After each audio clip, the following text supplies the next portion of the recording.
네, 오늘 예수님과 성난 군중들이라는 제목으로 우리 말씀 보도록 하겠습니다. 사람이 개인으로 이렇게 있을 때보다 군중으로 있을 때 더 잘 흥분하는 모습을 우리가 보게 되는데요. 이렇게 군중으로 모이게 되면은 개인적인 판단보다는 전체적인 분위기에 휩쓸리게 되거든요. 예수님께서 빌라도의 법정에서 재판받게 되었을 때 많은 군중들이 법정 앞으로 몰려들었습니다. 자, 이 군중들을 교묘하게 또 유대 지도자들이 조정하는 그런 군중들이었고요. 유대인의 명절이 되면은 이 로마 총독이 죄수한 사람을 풀어주는 그런 관례가 있었습니다. 오늘날로 말하면 특별 사면과 같은 그런 제도였는데 빌라도가 이 관례를 이용해서 예수님을 이제 유월절에 풀어주려고 했던 거죠. 자, 그래서 군중들에게 묻습니다. 너희가 원하는 대로 이 사람을 놓아주랴. 자, 그렇지만 이 군중들의 반응은요, 빌라도의 예상과 완전히 달랐습니다. 예수를 놓아달라고 한 것이 아니고 오히려 이 사람을 십자가에 못 박고 바라바를 놓아달라고 외쳤습니다. 자, 이 빌라도는 군중들을 잘못 판단한 것이죠. 사람들이 예수님을 동정하거나 최소한 풀어주는 것에 대해서 반대하지 않을 것이다 라고 생각을 했습니다. 심지어 자신이 이렇게 관대한 결정을 내리면은 이 군중들이 자신한테 호응할 것으로 그렇게 생각을 한 거예요. 그렇지만 현실은 완전히 반대였습니다. 이 군중은 갑자기 분노한 무리들로 변해버렸고 예수님의 석방을 아주 강력하게 거부했어요. 자, 이 장면이 매우 중요한 사실을 우리에게 의미하는데요. 군중의 이 외침 뒤에는 대제사장들과 이 종교 지도자들의 선동이 있었고 빌라도는 그 압력 앞에서 이 공의로운 재판을 완전히 포기해버렸습니다. 자, 그가 정말로 공의롭고 정직한 재판관이었다면 이 소요를 먼저 멈추고 상황이 진정된 후에 다시 재판을 해야 되는 게 맞는 것이죠. 그렇지만은 이 빌라도는 그렇게 하지 않습니다. 재판을 이거를 아주 중요하게 여기지 않고 그냥 군중들의 마음을 사는, 환심을 사는 그런 도구로 이용하고 있습니다. 자, 이 군중들이 선택한 사람이 바라바입니다. 성경에는 그를 밀란과 살인으로 감옥에 갇힌 자다라고 이렇게 표현하고 있습니다. 그러니까 로마에 대해서 이 무력을 가지고 싸운 어떤 혁명과 같은 사람, 테러리스트죠. 이게 이제 바라바입니다. 자, 이 선택이 유대인들의 마음을 그대로 드러내고 있는 거예요. 그들이 원하는 나라가 무엇인가? 예수님이 말씀하신 하나님의 나라가 아니라는 거예요. 자, 그들은 이런 예수님의 말씀과 하나님의 말씀과 회개로 이루어지는 그런 나라가 아니고 힘에 의해서 무력에 의해서 그렇게 세워지는 나라를 원한다는 것이죠. 그래서 예수님이 아니라 바라바를 선택하는 것입니다. 자, 이 선택에 대해서 또 이 선택이 역설적인 증거가 되기도 하는데 만약 예수님이 정치적으로 아주 위험한 인물이었다 그러면은요, 사람들은 바라바를 요구하지 않았을 거예요. 오히려 예수님을 선택했을 것입니다. 자, 그런데 이제 예수님을 그들이 버리는 것이죠. 자, 이것은 예수님이 세상의 방식과는 전혀 다른 길을 가셨다라는 것을 또 우리에게 보여주는 것이죠. 자, 사람들이 왜 예수님을 거부했는가? 예수님은 사람들의 눈에 보이는 잡히는 행복과 성공을 약속하시지 않으셨기 때문이에요. 그러니까 예수님께서 원하신 것이 죄 사함을 받고 회개하고 그리고 하나님 말씀에 대한 순종을 요구하셨거든요. 자, 오늘도 마찬가지입니다. 사람들이 누구를 원할까요? 여전히 바라바를 원합니다. 눈에 보이는 힘과 성공과 그런 눈에 보이는 즉각적인 변화와 결과를 더 원하죠. 자, 그러나 예수님은 우리에게 다른 길을 제시하세요. 십자가의 길과 회개의 길과 하나님 나라의 길을 우리에게 제시하십니다. 그러니까 결국 이 사건은 어떤 그냥 단순한 역사적인 한 사건이 아니고 모든 사람 앞에 우리에게도 놓인 선택의 길을 의미합니다. 바라바를 선택할 것인가? 예수를 선택할 것인가? 자, 그리고 이 선택의 결과는 분명하죠. 바라바는 예수님 대신에 풀려났고 예수님은 십자가를 지셨습니다. 자, 이것이 이제 대속이죠. 대속. 내가 받아야 할 심판을, 바라바가 받아야 할 심판을 예수님이 대신 받으신 거예요. 자, 그러므로 우리는 이런 질문 앞에 서게 됩니다. 나는 오늘 무엇을 선택하고 있는가? 내가 선택하고 있는 것이 무엇인가? 세상의 방식을 선택하는 것인가? 아니면 십자가의 길을 선택하고 있는 것인가? 자, 이 선택이 사실 우리 신앙의 아주 중요한 문제고 결정적인 부분입니다. 자, 예수님께서 결국 십자가에 못 박히신 이유는요, 예수님을 십자가에 못 박으라는 성난 군중의 외침이 빌라도의 판단을 압도해 버렸기 때문이에요. 성경이 이렇게 기록합니다. 그들이 일제히 소리 질러 이르되 이 사람을 없이하고 바라바를 우리에게 놓아 주소서. 자, 빌라도가 세 번째 얘기합니다. 그러나 그들이 큰 소리로 재촉하여 십자가에 못 박기를 구하니 그들의 소리가 이겼다라고 했습니다. 자, 군중들은 예수님을 잘 알지 못해요. 예수님을 잘 모르면서 십자가에 못 박아라, 십자가에 못 박아라라고 계속 반복해서 외쳤습니다. 자, 빌라도가 설득하려고 노력은 했지만 그들의 외침이 멈추지를 않았어요. 자, 여기서 우리가 이해하기 어려운 장면이 있는데, 자, 이 로마 총독이 예수님을 죽이려고 하지 않는데 오히려 이 동족인, 같은 민족인 유대인들이 예수님을 죽이라고 외친다는 거예요. 그러니까 외국 법정에서 이렇게 자국민을, 외국 법정에서는 그 외국인을 살리려고 하는데 자국민들이 같은 나라 사람들을 죽이라고 요구하는 것과 똑같은 일이 벌어지고 있는 것이죠. 결국 이 군중의 소리가 빌라도의 의지를 꺾어버렸습니다. 그래서 그들의 소리가 이겼다라고 말씀하고 있어요.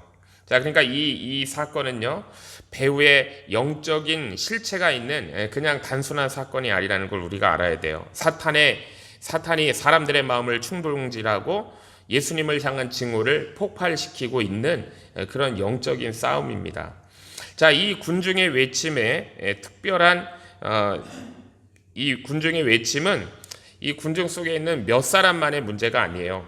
이것은 모든 인간의 마음 속에 있는 하나님을 대적하는 인간의 죄의 본성을 드러내고 있습니다. 자, 성경은 인간의 본성을 이렇게 얘기해요. 육신의 생각은 하나님과 원수가 된다라고 우리 로마서에 말씀합니다. 자, 사람들을 볼 때 개인적으로는 그렇게 악하지 않을지도 몰라요. 그렇지만 이렇게 사람들이 모여가지고 군중이 되고 분위기에 휩쓸리게 되니까 그 속에 있던 이 죄성이 집단적으로 드러난 것을 우리가 볼 수가 있습니다. 자, 이것이 바로 이 군중 심리의 무서운 것이죠. 자, 성경은 이런 세상의 흐름을 경계하고 있습니다. 너희는 이 세대를 본받지 말라라고 우리 로마서에 말씀하는데요. 여기서 이 세대라는 것은 단순히 한 세대를 의미하는 것이 아니고 하나님을 대적하는 세상, 하나님을 대적하는 가치관, 그 흐름들을 의미하는 것이죠. 그러니까 사람들의 생각과 이 집단의 생각과 이 문화들이 자연스럽게 하나님을 거스리는 방향으로 이렇게 흘러가고 있다라는 것을 말씀하는 거예요. 자, 이 모습을 잘 보여주는 예가 우리 또 그 철로 역정에도 있습니다. 이 크리스천이 절망의 늪에 빠지는 장면이 있는데, 자, 이 절망의 늪이 뭐냐면 사람들의 마음에서 흘러나오는 더러운 것들이 모여서 만들어진 것, 이것을 절망의 늪이라 그래요. 그러니까 아무리 이 절망의 늪을 치우려고 해도 없애려고 해도 계속해서 이 사람들의 마음에서 흘러나오기 때문에 이 절망의 늪은 사라지지 않는다는 거예요. 자, 이것이 이제 우리 인간의 마음을 표현하는 것이죠. 사람의 마음 속에 하나님을 거스리는 죄의 성향이 계속해서 흘러나온다는 거예요. 자, 그리고 사탄이 이제 그것을 자극하게 되면 그것이 거대한 힘이 돼가지고 하나님을 대적하게 되는 것. 이것이 오늘 본문에서 우리에게 또 보여주는 것입니다. 자, 그리고 이 모습은 우리 구약 성경에도 볼 수 있어요. 우리가 출애굽기에 보면 이스라엘 백성들은 애굽에서 하나님의 크신 은혜 가운데 구원받았습니다. 그렇지만 우리가 민수기 말씀 보면 광야에서도 계속 하나님을 원망하고 대적해요. 조금만 상황이 어려워지면 참지 못하고 불평하고 하나님에 대해서 원망합니다. 자, 그리고 그것이 바로 오늘날 또 우리들의 모습이기도 해요. 우리가 우리의 뜻대로 내 생각대로 잘 되지 않으면 쉽게 하나님을 원망해요. 자, 그렇지만은요, 진정한 신앙은 다르다는 것을 우리에게 보여주는 거예요. 내 뜻대로 되지 않을지라도 하나님을 끝까지 신뢰하는 것. 그러니까 상황과 관계없이 하나님을 원망하지 않고 불평하지 않고 하나님께 찬양을 올려드리는 것. 자, 그것이 이제 참된 믿음이다라고 성경은 우리에게 말씀하시죠. 자, 오늘 본문은 우리에게 묻고 있습니다.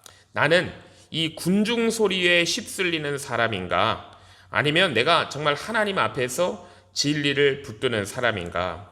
십자가에 못 박으라, 십자가를 못 박으라라고 외치는 내가 군중이 될 것인가? 아니면 그 십자가를 지신 예수님을 조용히 따라가는 사람이 될 것인가? 자, 이 선택이 이제 우리의 신앙을 좌우하는 것이죠. 자, 우리 예수님께서 이제 십자가형을 받으시고요. 관례에 따라서 우리가 오늘 본문에는 자세히 나오진 않지만 다른 성경을 보면은 혹독한 채찍질을 당하셨습니다. 자, 이 채찍은 가죽에 이렇게 금송을 달아가지고 이제 그것으로 내려치는 거예요. 살이 찢겨나가는 그런 극심한 고통을 주는 형벌을 받으십니다. 자, 그러나 성경은 이 고통에 놀라운 의미를 부여했어요. 우리 이사야 53장에 보면 그가 채찍에 맞음으로 우리가 나음을 입었도다라고 이렇게 표현했습니다. 그러니까 예수님의 고통은 단순한 그런 육체적인 고통만이 아니라 우리를 고치시고 우리를 치유하는 그것을 위한 고통이었다라고 말씀하는 것이죠. 죄로 인해 병든 우리의 영혼이 예수님의 당한 그 상처로 인해서 회복되는 은혜가 시작된 것으로 성경은 표현하고 있습니다. 예수님께서 이렇게 심한 채찍질로 인해 십자가를 더 이상 지고 가실 수 없을 정도가 된 거예요. 그때 이제 오늘 본문에 보면 한 사람이 등장하죠. 구레네 사람 시몬입니다. 오늘 본문 26절에 보면 그들이 예수를 끌고 갈 때에 시골에서 오는 구레네 사람 시몬을 붙들어 그에게 십자가를 지어 예수를 따르게 하니라 라고 말씀했어요.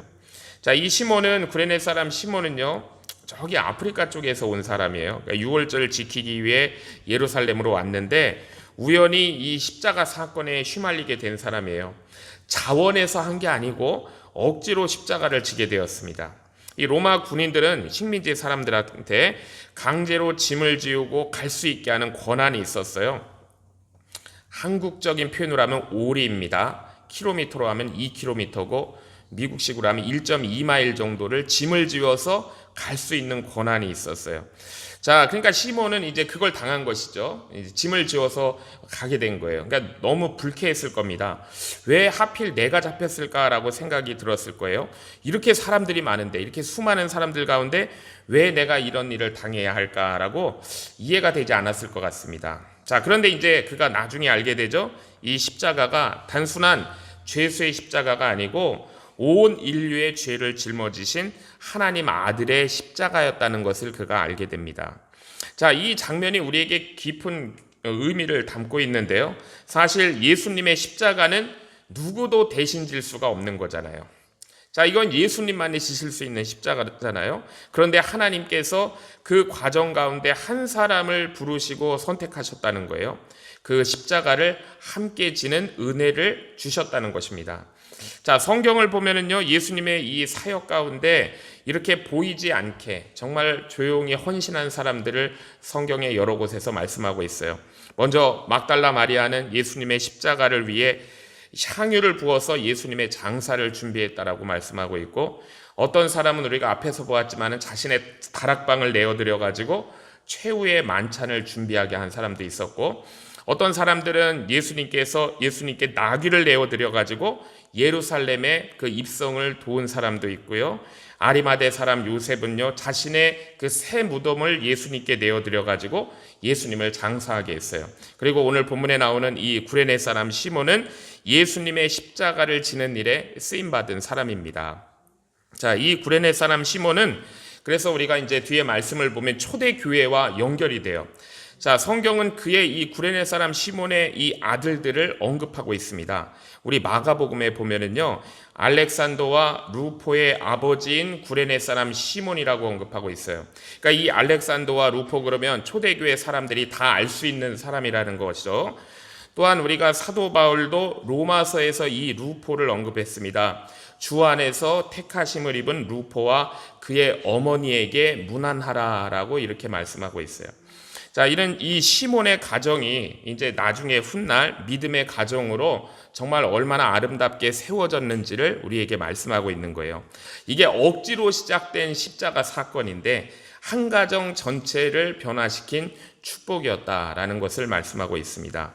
자, 이 십자가를 지는 삶은 결코 쉬운 일이 아니죠. 우리 예수님이 말씀하셨습니다. 누구든지 나를 따라오려거든 자기를 부인하고 자기 십자가를 지고 나를 따를 것이다 라고 말씀했어요. 자, 이 자기 십자가를 진다는 것은 자, 무엇을 의미할까요? 예수님 때문에 손해보는 거예요.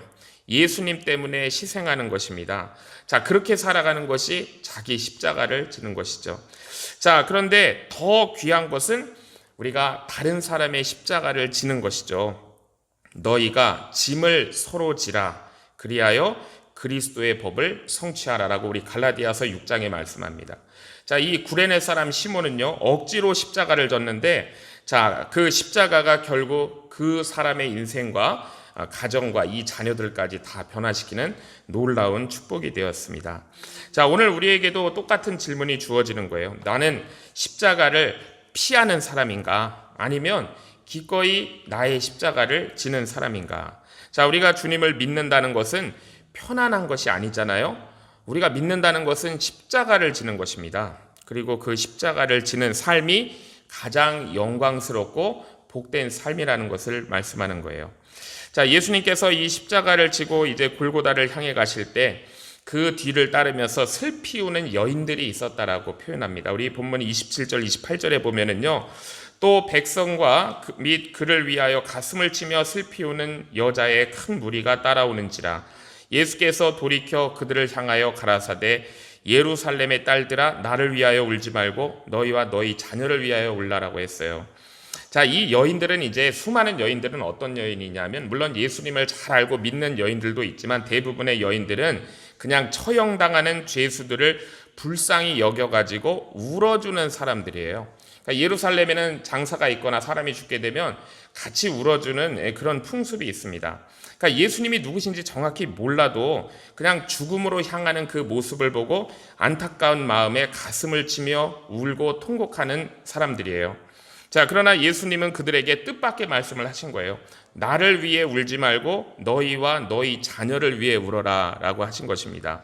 자, 예수님이 왜 이렇게 말씀하셨는가 하면은 그 이유는 하나님의 아들을 십자가에 못 박은 그들 위에 이제 하나님의 심판이 임할 것이기 때문이에요. 그래서 29절에 보면은요, 보라 날이 이르면 사람이 말하기를 수태 못하는 이와 해산하지 못한 배와 먹이지 못한 젖이 복이 있다 하리라 라고 하셨습니다. 그러니까 이 말씀은 그 장차 예루살렘에 임할 심판이 얼마나 처참한지를 보여주시는 거예요. 아이를 낳지 않은 것이 복이라고 여길 정도로 생명이 끊어지는 비극적인 상황이 임하게 된다는 뜻입니다. 자, 그리고 이 예언이 실제적으로 역사 속에서 이루어지게 돼요. 우리 주후 70년에 예루살렘은 로마에 의해서 완전히 파괴되고요. 수많은 사람들이 너무나 비참하게 다 몰살당하고 맙니다. 자, 그러나 이 말씀은 단순히 그 시대의 또 사건만을 의미하지 않아요. 우리가 이제 성경은 그 사건을 중심으로 종말을 내다본다고 말씀드린 적이 있잖아요. 예수님께서는 이 사건만 보시는 것이 아니라 더 나아가 인류 전체에 임할 최후 심판을 말씀하시는 것이 30절입니다. 그때 사람들이 산들에 대하여 우리 위에 무너지라 하고 작은 산들에 대하여 우리를 덮으라 하리라 라고 하셨습니다. 그러니까 이 말씀은 이제 종말의 날에 마지막 날에 하나님의 심판 앞에서 사람들이 느끼게 되는 그런 두려움을 말씀하는 거예요. 얼마나 그 심판이 혹독하고 두려운지 차라리 죽음을 택하고 싶다라고 느껴질 정도라는 것이죠. 자, 그 다음에 이어지는 말씀도 중요한 말씀입니다. 31절에 보면은 푸른 나무도 이같이 하거든 마른 나무는 어떻게 되리요? 라고 했어요. 여기 이제 푸른 나무는 겉으로는 우리가 하나님을 안다라고 말하던 유대인들이 푸른 나무예요. 자, 그런데 그들에게도 이렇게 심판이 임한다 그러면 하나님을 알지 못하는 마른 나무와 같은 이 세상 사람들에게는 얼마나 더 큰 심판이 임하겠느냐라는 예수님의 말씀입니다. 자, 결국 이 예루살렘의 멸망은 온 인류에게 임할 하나님 심판의 예고편이다라고 말씀을 하시는 거예요. 자, 오늘 본문은 우리에게 매우 중요한 질문을 던집니다. 자, 우리가 지금 누구를 위해 울고 있는가라는 질문을 던지는 거예요. 우리가 그냥 그 예수님을 따르던 가슴을 치며 통곡하는 그 불쌍히 여기며 감정적으로 우리가 반응하는데 그치고 있는가? 아니면 내가 내 자신의 죄와 영혼의 상태를 돌이켜보면서 애통하고 있는가? 자, 이것을 우리에게 질문하시는 거예요. 자, 성경은 분명하게 말씀합니다. 우리 고린도후서에 보면은 하나님의 뜻대로 하는 근심은 후회할 것이 없는 구원에 이르게 하는 회개를 이루는 것이다 라고 말씀했어요.